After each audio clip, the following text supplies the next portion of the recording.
Assalamualaikum warahmatullahi wabarakatuh. Selamat pagi dalam mata kuliah Fisiologi Tumbuhan. Hari ini bertemu lagi dengan saya, Bu Heni. Kita akan bahas tentang pemasakan buah. Setiap hari atau dalam sehari-hari kita pasti menemukan buah-buah yang sudah matang yang kita konsumsi. Entah itu buah musiman, buah tahunan, itu kita banyak menemukan buah-buah matang yang sudah layak konsumsi, yang kita konsumsi sebagai salah satu pemenuhan kebutuhan nutrisi tubuh kita. Apalagi saat pandemi saat ini, kita membutuhkan nutrisi alami untuk menjaga daya tahan tubuh kita atau imun kita untuk menangkal virus-virus atau radikal yang ada di sekitar kita. Dalam pemasakan buah kali ini, kita akan belajar tentang perbedaan apa itu buah masak, apa itu buah matang, kemudian jenis-jenis atau fisiologi dari buah tersebut. Di materi lalu kita sudah membahas tentang abnormalitas. Nah, saat ini kita akan membahas tentang pemasakan buah. Tentunya saudara sudah sangat familiar dengan buah-buah yang layak konsumsi. Maka dari itu kita akan belajar tentang fisiologinya hari ini. Bila buah telah mencapai akhir pertumbuhannya, maka buah akan mengalami proses perubahan kualitatif yang khas. Proses tersebut merupakan proses pemasakan buah. Nah, proses yang khas itu umumnya meliputi pelunakan daging buah disertai perubahan warna, rasa, dan bau buah. Kalau buah yang sudah mulai matang, biasanya warnanya akan berubah menjadi lebih cerah. Kalau pada buah jambu air ya, itu awalnya dia putih, kemudian dia menuju ke pink, kemudian berubah menjadi pink tegas. Kalau di semangka, biasanya yang matang itu atau yang tua itu dia memiliki garis lurik ya. Kalau di kulitnya semangka itu dia lebih tegas gitu. Biasanya warna-warna pada buah-buah yang matang itu lebih tegas. Rasa dan bau buah. Nah, rasanya seperti apa? Itu dia biasanya lebih manis, ada perubahan rasa atau penambahan pektin di situ. Dan bau buah.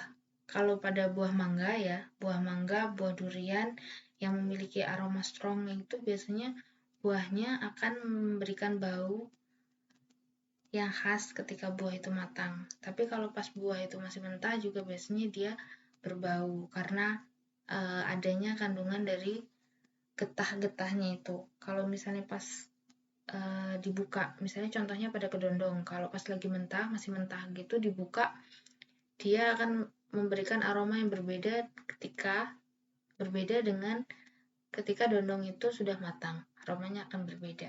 Meskipun sama-sama memberikan bau buah atau aroma buah, tapi aroma matang itu biasanya dia lebih soft. Kecuali pada buah-buah yang beraroma strong flavor. Seperti durian, mangga, itu dia punya strong flavor. Selanjutnya, di sini pemasakan buah atau biasa disebut dengan fruit ripening. Nah, apa bedanya buah dewasa dengan buah matang? Kalau penyebutan dalam istilah dalam bahasa Inggris ya, itu mature, itu dewasa. Kalau ripe, itu dia matang atau masak. Jadi kalau nanti ada fasenya dia mature, itu fasenya buah itu dewasa sebelum memasuki masa ripe matang. Kemudian nanti ada fase membusuk gitu. Nah, pematangan sendiri pengertiannya adalah perubahan yang terjadi pada tahap akhir perkembangan buah atau merupakan tahap awal penuaan senescent pada buah. Dalam proses pematangan ini sebelum terjadi penuaan, dia berada pada akhir perkembangan buah atau develop. Tuh. Jadi nanti ada tahap-tahapan buahnya itu mulai dari buah itu kecil sampai buah itu menua atau senescent. Pematangan buah atau fruit ripening gitu ya, bacanya ripe. Kehidupan tanaman atau organ tanaman dapat dibagi menjadi 3 tahap perkembangan fisiologis utama, yaitu yang pertama pertumbuhan atau growth, yang kedua pemasakan, yang ketiga penuaan. Nah, Dalam kehidupan atau dalam perkembangan fisiologisnya, secara umum memang ada 3 tahapan atau 3 fase. Yang pertama pertumbuhan mulai dari buah itu tumbuh, bakal biji atau bakal buah dari bunga itu dia berkembang, menggelembung, kemudian dia berubah menjadi buah dewasa, terjadi pemasakan di situ, kemudian terjadi penuaan atau biasanya disebut dengan senesan gitu. Baik dari buah itu maupun dari tanaman itu penyebutan senesan. Tapi itu hanya dipakai untuk tanaman-tanaman saja, untuk makhluk hidup kecuali manusia dan binatang. Kalau binatang dan manusia tidak disebut senesan tapi menua atau lansia gitu, usia lanjut. Kalau di tanaman dia menggunakan senesan, baik itu buah atau tanaman itu menggunakannya senesan. Nah, perbedaannya apa? Pertumbuhan atau growth itu melibatkan pembelahan dan pembesaran sel yang menentukan ukuran hasil akhir. Dalam pertumbuhan ini, buah atau tanaman itu sangat membutuhkan nutrisi. Jadi ditentukan ketika pertumbuhan. Kalau selama pertumbuhan nutrisinya bagus, maka dia akan menentukan ukuran di hasil akhirnya. Kalau misalnya dia kekurangan nutrisi, maka dia akan tumbuh kerdil, buahnya juga nggak bisa maksimal. Atau bisa terjadi abnormalitas buah itu. Tidak ada biji, kemudian buahnya itu aborsi, itu bisa terjadi dalam pertumbuhan growth ini. Sementara dalam pemasakan atau maturation, ini biasanya belum dimulai sebelum pertumbuhan berhenti dan melibatkan berbagai aktivitas yang berbeda sesuai dengan komoditasnya. Pertumbuhan dan pemasakan secara bersamaan sering disebut sebagai tahap perkembangan atau development. Biasanya dimulai sebelum pertumbuhan berhenti. Jadi mulai dari dia tanaman itu tumbuh, pemasakan juga ikut berjalan kayak gitu. Jadi mulai dari tanaman itu bisa menghasilkan buah pertama, tapi tanaman itu juga tetap bertumbuh dan pemasakan juga terjadi. Buahnya juga terjadi pemasakan kayak gitu. Tapi tergantung dengan komoditasnya. Kalau tanaman semusim biasanya dia akan menghasilkan tanaman semusim kemudian mati, berhenti aktivitasnya atau pertumbuhannya dari tanaman itu sendiri. Pertumbuhan dan pemasakan secara bersamaan sering disebut sebagai tahap perkembangan atau development.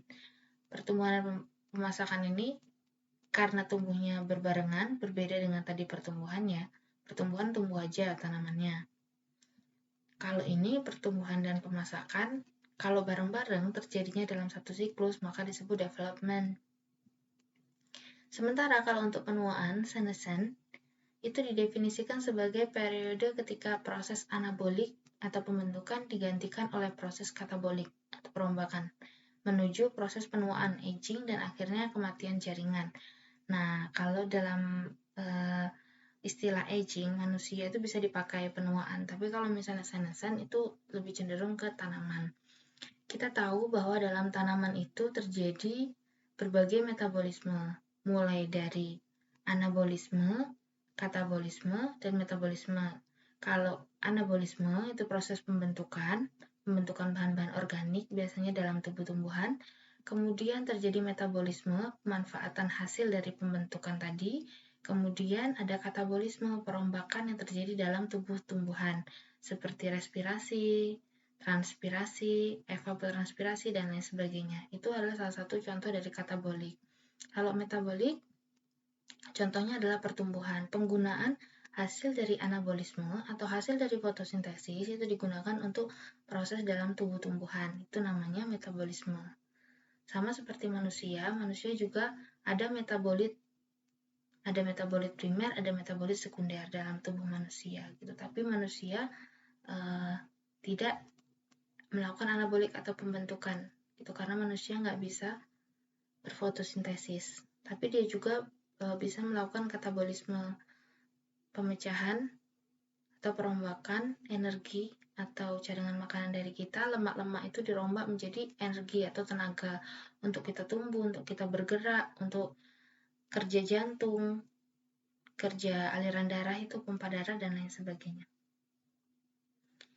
Dan manusia juga mengalami aging atau penuaan. Ini juga terjadi pada buah. Meskipun buah itu sudah dipanen, tapi beberapa buah nanti akan mengalami penuaan. atau mengalami pembusukan gitu, masih tetap melakukan respirasi. Bedanya kalau misalnya buah, nanti kita akan bahas buah klimaterik sama non-klimaterik. Sudah familiar ya dengan kata-kata itu, klimaterik dan non-klimaterik. Ada buah yang memang cepat pembusukannya, dari mulai penuaan atau dari mulai matang sampai pembusuk itu cepat. Ada yang dia lambat, itu tergantung dari jenis buahnya, dia klimaterik atau non-klimaterik. Pemasakan atau ripening istilahnya hanya diberikan untuk buah. Umumnya dimulai sejak akhir masa pemasakan dan merupakan awal tahap senescent. Pematangan, kalau sudah matang biasanya kita akan memetik buah itu untuk dikonsumsi atau untuk dijual. Pematangan mengubah buah yang secara fisiologis masak, tapi belum enak dimakan menjadi buah yang berpenampilan menarik dengan cita rasa yang spesifik dan enak dimakan. Proses pematangan ini, kalau misalnya untuk beberapa komoditas buah, biasanya dipanen sebelum dia matang sempurna, atau hanya ada semburat matang, kemudian dia ambil, dia peram, atau dia packaging, dikirim ke luar daerah, sehingga nanti ketika diterima di daerah tertentu, itu sudah dalam kondisi matangnya itu pas untuk dikonsumsi. Itu adalah langkah-langkah atau penanganan pasca panen yang nanti akan saudara pelajari di semester 5 gitu. Ada penanganan pasca panen. Sehingga karena kita tadi sudah belajar ada masa ripening, jadi dalam tatanan tanaman ini terdapat 4 tahap perkembangan fisiologis buah. Ada yang menyebutkan 5, tapi lebih saat ini banyak orang atau banyak praktisi yang menyebutkan bahwa tahap perkembangan fisiologis buah itu ada 4. Yang pertama pertumbuhan, kemudian pemasakan, pematangan, dan penuaan, senescent. Tapi masih secara umum pematangan ini belum termasuk di fisiologi. Hanya ada 3, pertumbuhan, pemasakan, dan penuaan. Walaupun secara khususnya itu ada pematangan. Nah, ini adalah grafik tentang pemasakan atau pematangan buah, mulai dari cell division, perkembangan sel, kemudian cell enlargement atau pembesaran sel, dia berkembang selnya, kemudian ada maturation atau pendewasaan, buah dewasa. Nah, buah dewasa ini ada masa ripening, dari mulai maturation ke senescent, ini di tengahnya ada ripening, ada pemasakan, pematangan, sebelum dia penuaan buah. Fruit development ini adalah proses antara maturation ke senescent, perkembangan buah. Nah, ini adalah relative change. Ini ada climateric respiration dan non-climateric respiration. Ini mulai menurun. Ini adalah kandungan atau kekuatan dari selnya. Sel membelahnya aktif membelah ketika masih muda, kemudian dia akan menurun. Dan ini respirasinya akan meningkat di buah klimaterik ketika dia mengalami fase ripening, meningkat kemudian menurun lagi. Sementara kalau non-klimaterik dia akan menurun terus sampai ke bawah. Ini adalah fase pertumbuhannya, fruit grow. Buah klimaterik dan non-klimaterik itu apa? Kalau buah klimaterik itu buah yang dapat diperam, terdapat puncak emisi CO2 atau karbon dioksida atau etilen. Nah, etilen sendiri bersifat autokatalik, mempercepat pematangan. Buah-buah klimaterik itu contohnya adalah buah pepaya, buah mangga, alpukat, pisang, dan lain-lain. Sementara untuk buah non-klimaterik, itu biasanya contoh buah yang tidak bisa diperam. Di sini dia respirasinya terus menurun selama pematangan. Pematangan dimulai sejak ukuran maksimum hingga status paling enak dikonsumsi. Tidak peka terhadap etilen atau terhadap hormon pemasakan, hormon pematangan. Nah, dia contohnya ada buah belimbing, jeruk lemon, rambutan, dan lain sebagainya. Buah-buah ini tidak bisa diperam. Buah-buah ini tidak bisa diperam. Atau ada buah lain misalnya yang dia nggak bisa diperam. Biasanya buah-buah yang nggak bisa diperam ini dia tidak peka terhadap etilen. Kalaupun diambil kemudian diberi karbit ya. Kalau misalnya beberapa orang itu menggunakan karbit, kemudian daun-daunan untuk memeram, atau bisa juga menggunakan beras untuk memeram buah-buahan gitu. Tapi kalau misalnya buah-buah ini itu nggak bisa diperam dia. Ketika diambil, ya sudah, posisinya seperti itu. Kalau nggak busuk, ya dia akan keriput gitu. Contohnya jeruk lemon. Kalau misalnya diambil atau dipetiknya itu belum matang, belum siap konsumsi, biasanya setelah dipetik dia akan kulitnya itu akan keriput gitu. Dan lama-kelamaan dia akan membusuk. Rambutan juga begitu. Meski diambilnya sudah memasuki masa pematangan, ada sudah semburat orange atau kuning gitu, kalau didiemin, ya dia akan kering aja gitu, nggak akan bisa matang. Beda sama alpukat, pepaya, pisang, atau mangga yang ketika diambil masih, kalau contohnya mangga ya, masih mangkel kayak gitu, mangkal ya, itu kemudian diperam, ditaruh di beras, gitu dia bisa, nanti bisa matang. Alpukat juga gitu, ditaruh di beras atau dikasih karbit, itu bisa matang dia. Pisang juga kebanyakan gitu ya, diambil, kemudian nanti didiamkan, dia lama-lama akan matang sendiri. Itu contoh dari buah-buah klimakterik dan non-klimakterik. Ini adalah salah satu contoh ya, dari buah tomat. Ini ketika dia masih bunga, kemudian terjadi cell division. Ini cell expansion, jadi selnya berkembang lebih cepat, membesar. Kemudian ada maturation atau dewasa, buah dewasa. Ketika dia stop tumbuh, masa pertumbuhannya udah selesai, nggak akan terjadi perkembangan sel lagi, itu masuk masa maturation atau dewasa. Setelah itu dia akan ripening, pemasakan atau pematangan. Setelah itu dia akan senescent. Nah, di masa ini biasanya dia nggak lama, terutama untuk buah-buah yang memiliki kandungan air yang banyak dan kulit buah yang tipis. Dia nggak akan lama proses ripeningnya tuh, dan dia akan masuk ke fase senescent. Ketika sudah senescent, biasanya kulitnya itu akan keriput, kemudian kandungan airnya juga akan berkurang karena dia terus berespirasi. Dia terus mengeluarkan CO2. Walaupun buah itu sudah dipanen, dia akan tetap melakukan respirasi. Sehingga dia akan mudah keriput dan nanti lama-lama akan membusuk. Tuh. Pernah mengamati apel? Kalau apel sudah digigit sebagiannya, kemudian nanti dia akan berwarna coklat, kemudian keriput, kering, dan membusuk. Itu juga salah satu contoh buah yang dia tidak tahan terhadap masa atau tidak lama mengalami masa ripening dan senescennya. Hormon apa sih yang berperan dalam pertumbuhan gitu? Kalau auksin, sitokinin, giberelin itu memang sudah kita tahu bahwa memang hormon itu berperan dalam pertumbuhan. Semua hormon sudah ada dalam tubuh tumbuhan itu, hanya saja memang kadarnya yang sedikit. Auksin itu berperan dalam sintesa etilen, menyerap etilen sehingga dapat menghambat terjadinya penuaan. Kalau giberelin berperan menghambat pematangan, sama seperti sitokinin, mirip fungsinya, yaitu berperan menghambat penuaan.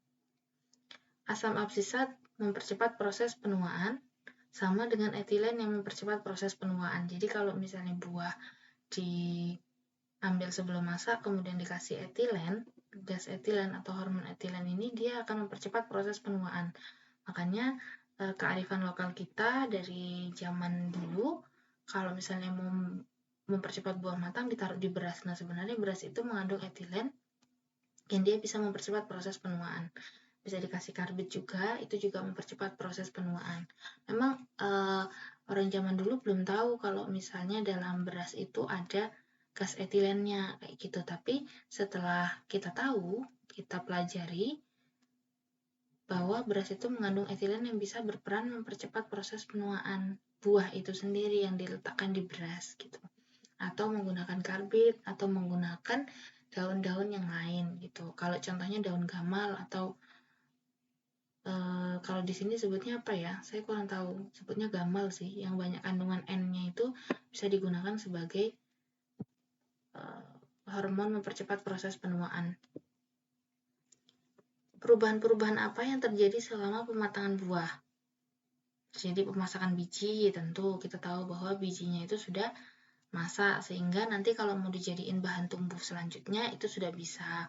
Kemudian ada perubahan warna kulit buah, mulai dari warna yang tegas, kemudian dia akan kembali ke warna yang menjadi lebih layu gitu.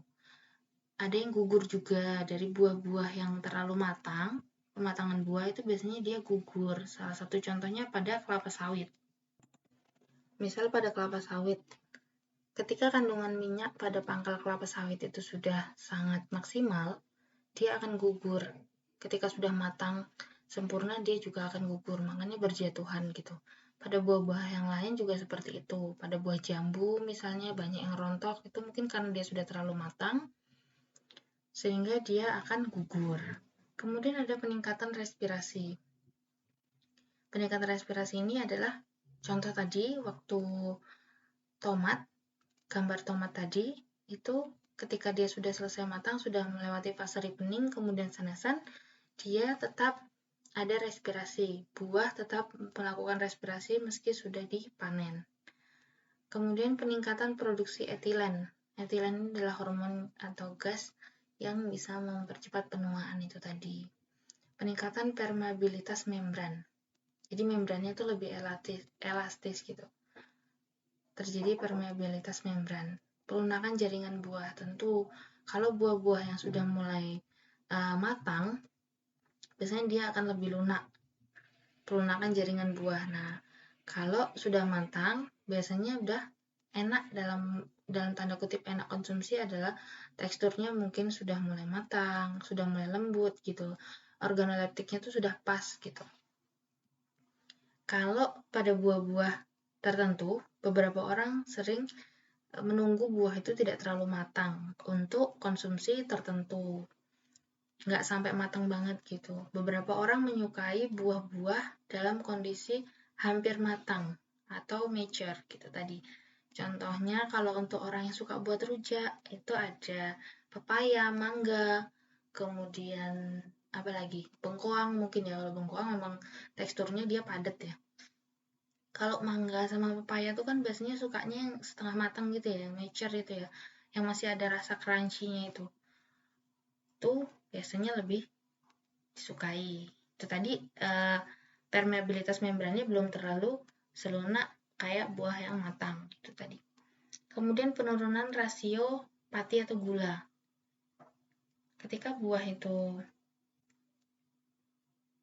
matang, dia akan mengalami peningkatan gula atau pektin, karbohidrat dalam buah itu. Jadi kalau ada rasa-rasa buah itu lebih manis kayak gitu, nah itu adalah pati atau gula yang dihasilkan dari buah itu. Kalau semakin matang dia penurunan rasio pati gulanya, jadi biasanya lebih asam, ada yang lebih asam, kemudian ada yang jadi hambar kayak gitu. Nah tomat, contohnya tomat kalau misalnya dia pas ripening itu dia benar-benar kayak ada rasa manisnya, ada rasa kecutnya, itu seimbang gitu, rasanya tuh enak. Tapi kalau misalnya dia sudah terlalu matang atau masuk fase senesan, dia lebih ke rasanya tuh langu ya. Kalau orang Jawa nyebutnya langu.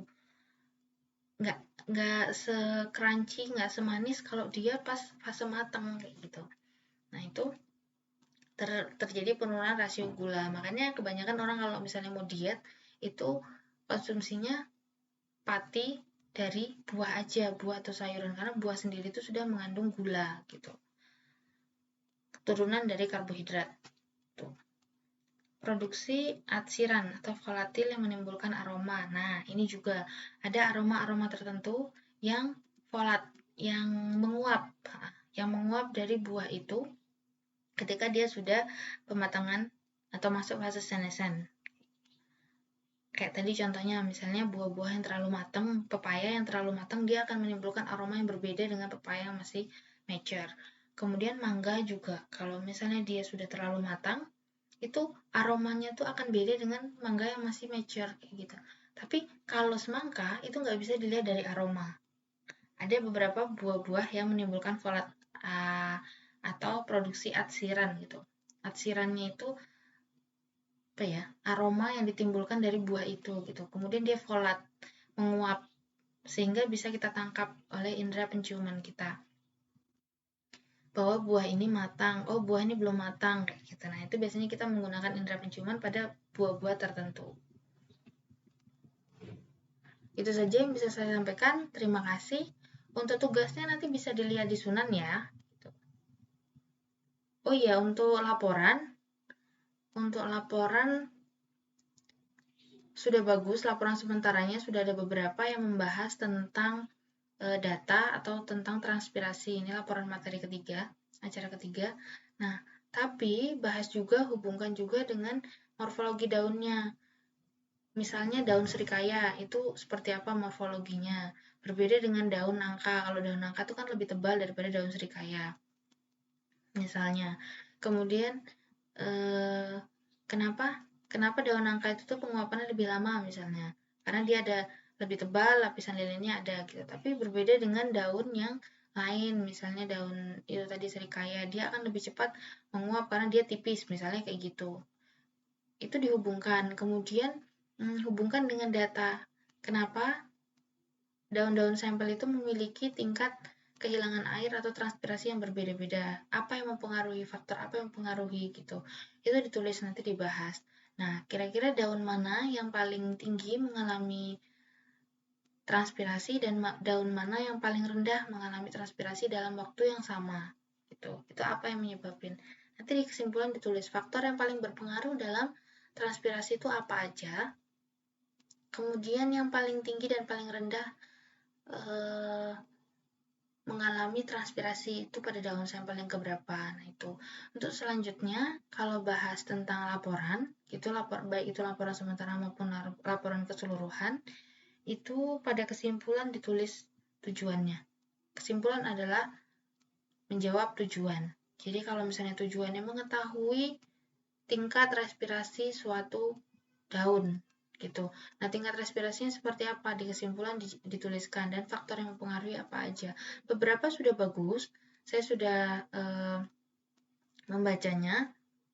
Saya apresiasi banget sama laporannya, walaupun ini menurut saya ini laporan pertama, tapi sudah cukup baik. Pembahasannya sudah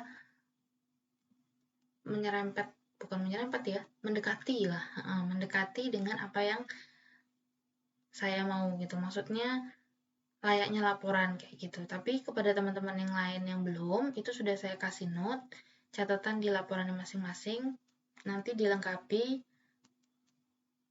sesuai dengan catatan itu. Atau bisa lebih dari note yang saya kasih. Misalnya saya lupa memberikan tentang perhitungan gitu. Nah, saudara tambahin perhitungan nggak apa-apa, tapi banyak yang sudah pakai perhitungan kok. Perhitungannya sudah ada di laporan sementara. Tetap kalau di lampiran atau di laporan perhitungan tetap dicantumkan ya. Untuk